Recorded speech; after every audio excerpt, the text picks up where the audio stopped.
deceive us. I'll come back to that in a moment, but I'd also like to point out that it may seem I'm discussing some things that there are surprising things you find in the Qur'an taken from ancient times, but there are surprising things found that have to do with our modern times. That is, the Qur'an is not an old problem, it's still a problem today. You have the interesting statement, for example, that it is the unbelievers who would take note of the fact that in the beginning the heavens and the earth were one piece, that all life is made of water. Well, that's what they awarded the 1973 Nobel Prize for. A couple of unbelievers talked about the origin of the universe, how it began from one piece, which they keep verifying till now. That life is made of water is probably wouldn't have been a very easy thing to convince people of 14 centuries ago. If you stood in the desert and told somebody, you see this is made of water, mostly it's water. That had to wait for the invention of the microscope to find out that cytoplasm, the basic substance of the cells, is 80% water. I mentioned falsification tests, chances to prove the Qur'an is incorrect.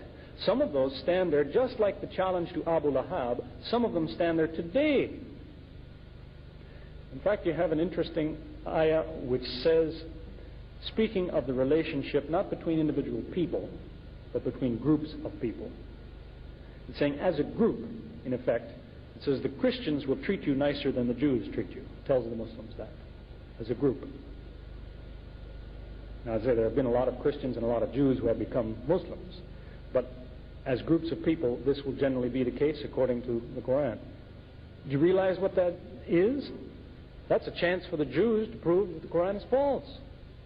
All they have to do is get organized and treat the Muslims nicely for a few years. And then say, what does your book say about who is your best friend in the world? But I mean, really, who treats you the nicest? The Jews or the Christians? Look what we Jews did for you. That's all they have to do. They haven't done it yet. But it stands there as a challenge saying, you want to prove it's wrong? Do this. And as I mentioned, if somebody wants to insist that the Qur'an is a deception, then they have to show where the deception is. That is, it's a common theme that runs throughout the Qur'an, time and time again. If the Qur'an says, do they say such and such? Let them bring their proof. You are never supposed to say something unless you bring the evidence.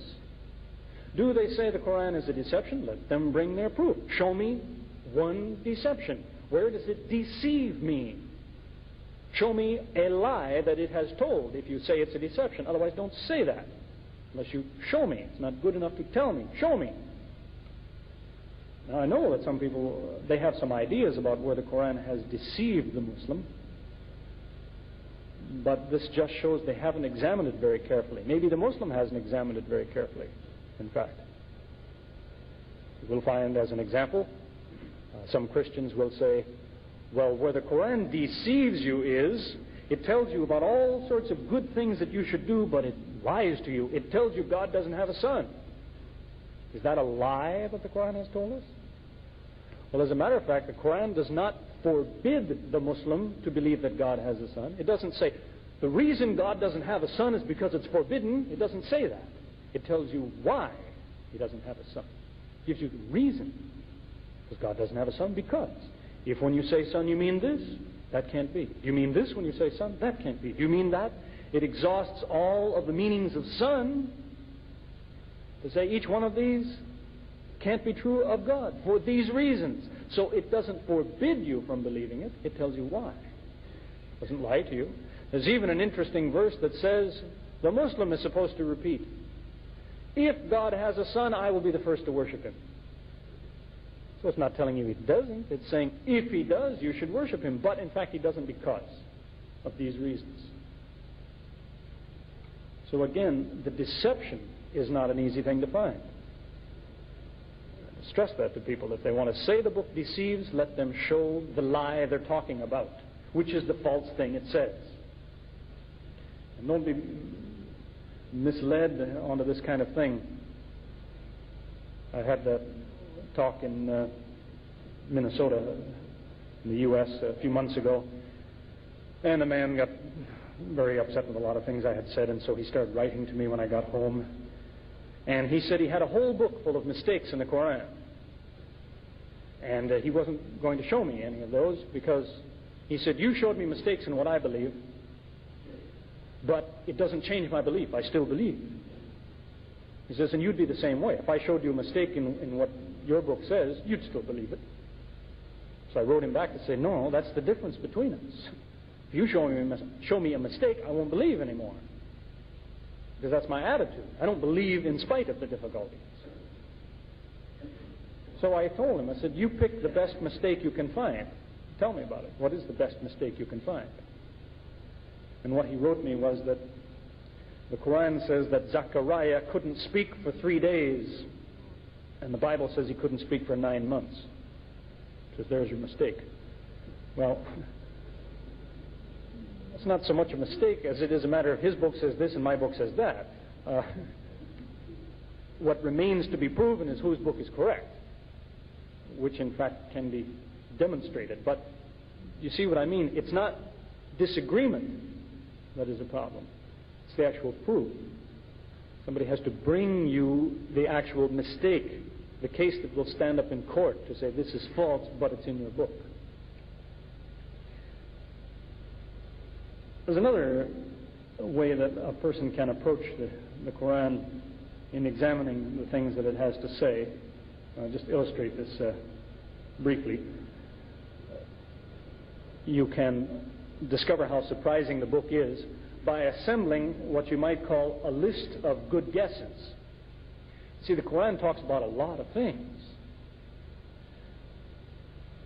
But if I can explain it to you the way it works in mathematics, when you make guesses, if you have two choices, one is right, one is wrong, and you close your eyes and make a choice, half the time you'll be right. So you have a 1 in 2 chance. You could pick the wrong one, you could pick the right one. So 1 time out of 2 you'll be right. But if you have 2 situations like that, I can be right or wrong about this, and I can be right or wrong about that, and I close my eyes and I guess like this, I'll only be right 1 time in 4. It becomes 1/2 times 1/2. That's because there's 3 ways to be wrong now. See, I can be wrong and wrong, or I can be wrong and right, or right and wrong. But the only way to be right is to be right and right. That's 1 out of the 4 possibilities. If you have 3 situations like that, and you make a blind guess 3 times, I'll guess this, and I'll guess that, and I'll guess this, you'll only be right 1 time in 8. So 1/2 times 1/2 times 1/2. Suppose that your options are 1 in 10. And you have another situation where there's 10 guesses, only 1 is right. And 10 guesses here, only 1 is right. If you close your eyes and pick 1, you're only going to be right 1 time in 100. It's 1/10 times 1/10. Because you've got 99 ways to be wrong and only 1 way to be right. So it is that if you draw up a list of the correct things the Qur'an has said, it becomes very unlikely that these are all good guesses. If it has millions of ways to be wrong, but it's always right, then it's unlikely that somebody was guessing.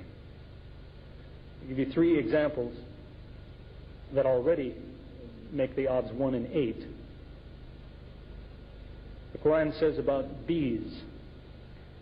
It speaks of the bee which leaves its home for gathering food. And it says in this ayah that this bee is female. Now a person might guess on that, say, well, the bees that you see flying around, they could be male, they could be female, I think I'll guess female. He has a 1 in 2 chance of being right.